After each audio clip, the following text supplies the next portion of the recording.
Hello, Year 6. Welcome to your English lesson for Monday. Our Walt today use our knowledge of a character to write in their style and with their voice. Now, their, T-H-E-I-R, that means belonging to them. So we're looking at how we can try and write as though we were somebody else, as though we were a particular character. To do that, what I'll be looking for you doing is clear examples of where you've thought carefully about a character's emotion, that you've used some really powerful emotive adjectives, so adjectives to describe emotion, and that you've engaged your reader, in this case, me, using a range of different sentence types. And I'm going to try and help you out with that as much as possible. The first activity you've got, the first task on your PDF, is going to get the second part of that Wilf ticked off using powerful emotive adjectives. So what you're doing is you're having to fill in some powerful adjectives to go with the different parts of, well, the gaps in this paragraph and different points in the story. So the first thing you need to do is obviously read over it. It was really weird walking through the something woods on the way to the something lake earlier. I'm normally pretty difficult to scare, but honestly, it was properly creepy. I didn't know whether it was the something wind screeching through the trees or whether it was the blank shadows that got cast by the full moon, but I was definitely freaked out. Also, there was this something noise that kept almost burbling out of the water. So, first thing to do is think if you've got any good adjectives that you know already. You might even put them in. But then you need to try and improve them because I've asked for them to be the best. And I think if I remember rightly, I even put that in bold, italics and underlined on your PDF. Best adjectives you can think of. So have a real think, put some in and then try and improve them. When you've already tried to improve them once, you then might need to turn to a thesaurus to help you out a little bit. I don't have a thesaurus at home, so I had to turn to my laptop, which I can show you me doing just there on the screen. And I went onto a website called describingwords.io. And that's all you have to type in and you'll get here. And I thought, right, woods. What good adjectives are there to go with woods? And I typed in woods onto describingwords.io. And then I had a read through. Now, I could have gone down further and found some even more unusual, interesting words. But I quite liked two of them. And I thought, you know what? I'm going to make this an expanded noun phrase. So I'm going to use two. So I'm going to use ancient. And I'm also going to use decayed. The ancient, decayed woods. And that way, I'm going to make sure that this is the best description I can give. And I'm going to be using those powerful adjectives. That's the first task. The second task, and your final task, because this one should, if you're doing it properly and doing it in enough detail, take you a bit of time to do really well. The second task is to start going through and writing some sentences that you can then, at the end of this week, on Thursday and Friday, that you can then take straight out and use in the diary entry that you're going to write for me on Thursday and Friday, as though you were Francis. So you need to think about how Francis, in brackets, you at the moment, when you write, you are going to be Francis, how Francis is feeling at these different points. And I've asked you to write a certain type of sentence or a sentence that contains a certain skill. Now, we've just talked about expanded noun phrases, that thing of using two adjectives to expand that single noun. So you're going to find your noun, you're going to think about what that is, and you're going to use two adjectives separated with a comma to describe it. I've done an example for you for this one. So Francis is just coming out of the tent. So I've written, it was incredibly exciting to sneak out of the tattered, leaking tent this morning. Knowing the rumours about Quetico National Park made it even more exhilarating. First person, past tense, just as it would be when I write it as Francis in my diary. Tattered, leaking tent. That's my expanded noun phrase. So you're going to have a go at writing one of your own using expanded noun phrase in your sentence. I've tried to show off. Please remember, Year 6s, that this is your final year and Any and all of your writing is going to be used to assess where you are as a writer by the end of the year, which means that any time you do some writing, this is your chance to show off. So I've tried to show off by using a semicolon to connect two really closely linked clauses. They have to be closely linked, otherwise you separate them with a full stop. We want to connect them with my semicolon. So I'm trying to show off each and every time I write a sentence. Sentence 2, I've asked you to write a sentence that contains the use of a metaphor. And now remember, a metaphor is when something is something. A simile is when it is like something.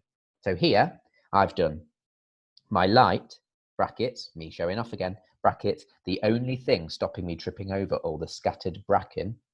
You can get some good vocabulary in there with bracken, means debris falling off the trees. My light, the only thing stopping me tripping over all the scattered bracken, was a glass-covered flame of hope and safety.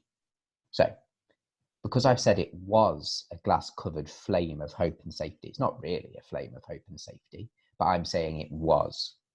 That makes it a metaphor. If I said it was like a glass-covered flame of hope and safety, that would be me writing a simile, which isn't what I've asked you to do.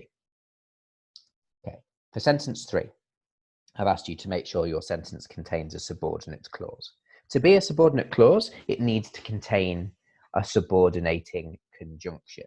If you can't remember what they are, well, you might need to look that up online, but there are lots and lots of them. I've gone for because as my subordinating conjunction this time. So, because I had managed to sneak out of the camp without getting caught, I was feeling really quite smug as I rowed to the middle of the lake. Ooh, I've realised I've missed a comma there. Message me if you can work out where I've missed a comma. So, the bit in orange is the subordinate clause. The key to remembering how a subordinate clause works is it is the part of a sentence that doesn't work on its own.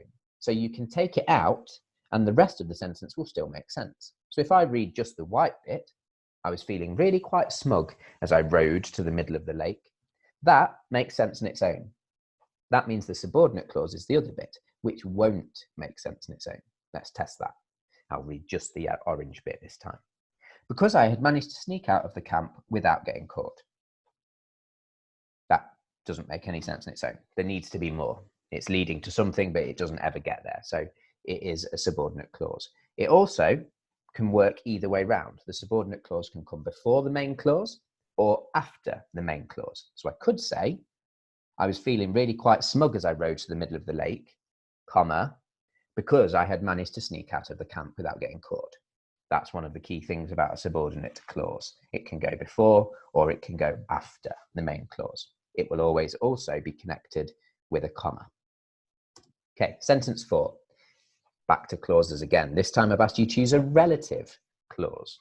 Now, relative clauses, they're a little bit easier to remember all the different relative clauses because there aren't as many of them. So the relative clauses, the key ones that you need to remember are who, whom, whose, which, and that. They're the big 5, the most commonly used relative clauses.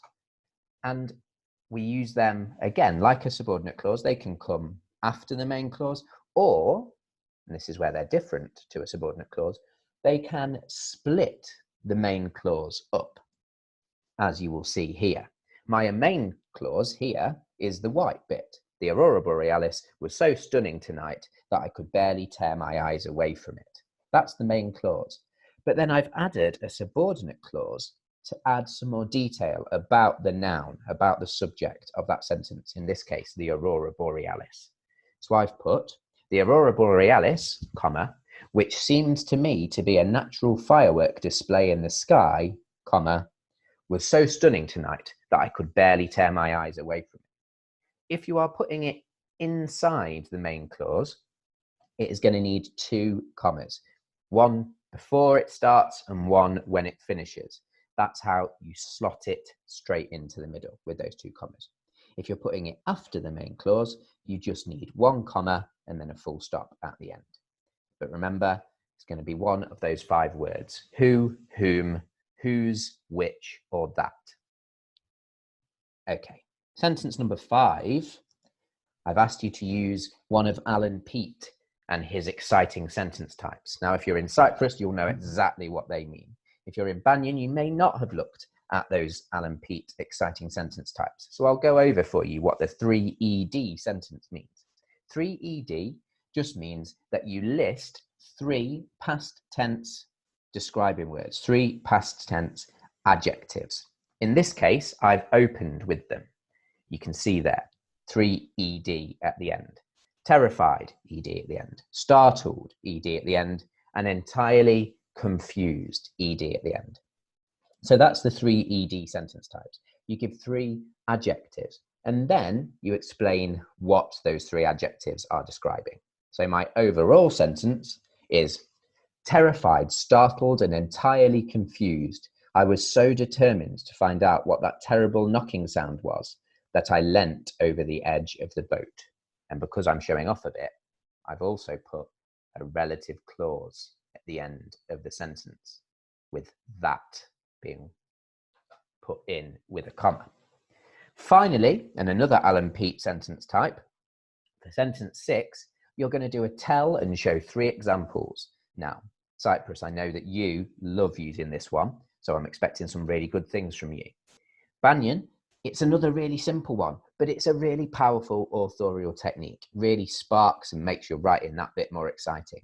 What you do is you tell me how the character is feeling, or in this case, because we're writing in first person and you are going to be Francis, you tell me how you are feeling, and then you show 3 examples of that.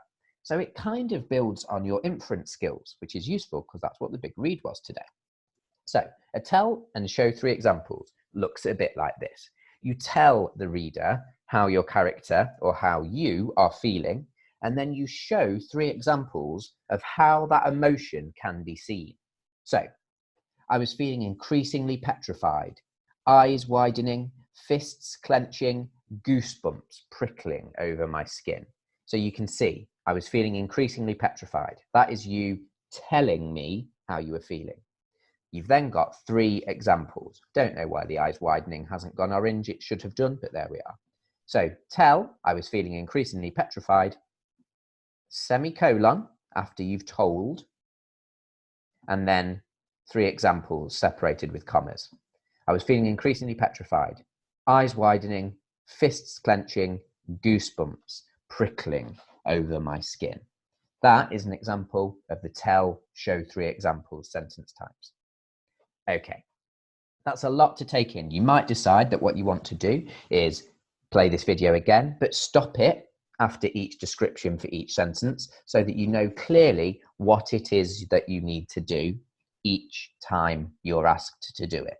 I want to see those sentences done really well, showing off everything you can do, punctuated correctly, please, spelling clearly having been checked, clear examples where I can see that you've read back over them. Would be amazing to see some of you actually drafting them, writing them, and then rewriting them to improve them. But what you should have by the end of this is 6 really good sentences that you can take straight away on Thursday and Friday and use directly in your diary, in your hot write.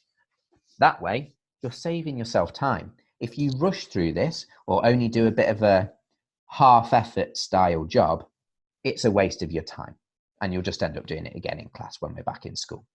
So put the full effort in, and then you're saving yourself a bit of effort come Thursday and Friday. That's everything I've got to say to you today, except for reminding you to make sure you send these in so myself and Miss Barrett can read through them, we can check them, we can give you some feedback. It's been lovely speaking to you again. I'll be back tomorrow to talk you through tomorrow's big read and tomorrow's English. But for now, that's everything from me. Goodbye.